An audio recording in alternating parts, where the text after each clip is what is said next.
Thank you, Mr. Chair. Mr. Chair, I want to start by just referring directly to what this amendment does, because my colleague, Mr. Seymour, seems confused. In his contribution, he seemed to claim that A, the government can't deliver housing despite all of the evidence, and that it's the private sector who has always delivered housing. Well, we've tried that. It's not working. That's why we're here. First point. Second point. This amendment is about delivering the Kiwi Build Plan. If Mr. Seymour knew anything about the Kiwi Build Plan, he would know it is about partnering with private developers in order to deliver affordable housing, which is how most of the special housing areas that the government has unsuccessfully delivered attempted unsuccessfully to do, something that Mr. Seymour is voting in favour of. So what he seems to be voting against, I think, as far as I can tell, is scale. He just doesn't want to do that many affordable houses. That's all that, or is it just simply that the Labour Party's put the idea forward and it's petty politics? Either way, this amendment is the one thing that will actually fulfil the policy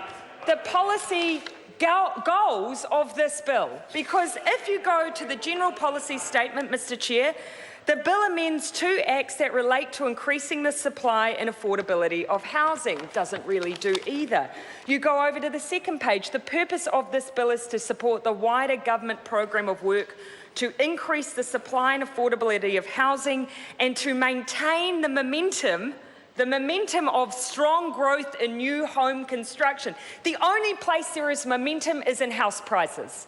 That is the only place we have momentum, if you're asking, not just in Auckland, but anywhere in the country. We are not delivering houses at the pace we need. This amendment fulfills the general policy statement of this bill. Without this amendment, this bill really is hollow. Just because you say it does not make it true. This does not have the substantive amendments required. Coming to some separate clauses, I want to start with, because there hasn't been much discussion on 50U, the corporation, as in the Housing New Zealand, to manage affordable housing developments. This is the way that we are delivering the Kiwi Build Plan, Mr. Chair. But I think what's really important here is that we are putting parameters around what the corporation has to deliver, because unlike the special housing areas, there hasn't been necessarily the impetus to ensure that we are increasing stock. Let me give you an example. Spring Street in central Auckland was designated a special housing area. It's a group of pensioner houses, 1-bedroom units, roughly 40 units, all currently held by Housing New Zealand. Now, they decided this was prime real estate where you could build more housing. So there was a tender process set up whereby Housing New Zealand decided that they would sell the land to a private developer. But that private developer would only be required to then lease back to Housing New Zealand how many units? 40. The same amount we already had. What an absolutely ridiculous proposition. We would put ourselves in the position of selling prime real estate, and we know because of the way Housing New Zealand operates, it'll be under market value, to a developer to develop, can put on how many private dwellings that they choose to make a quick buck, none of which were required to be affordable, then lease back at top dollar to Housing New Zealand the same number of units they already had. That is pure stupidity.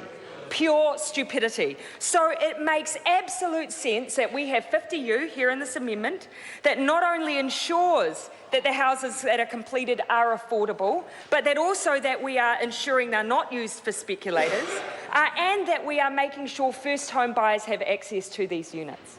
Now, the other thing that's important, Mr. Chair, that I want to note in this amendment is, of course, that we are focusing on speed and affordability. The average house that is being built in Auckland currently is 200 square metres. By default, they are not affordable.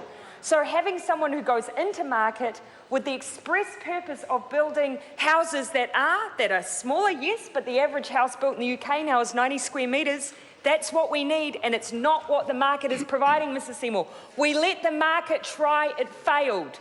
We have the worst home ownership in 50 years. This amendment, Mr Seymour, is about turning that around and actually doing what the bill claims it's trying to do.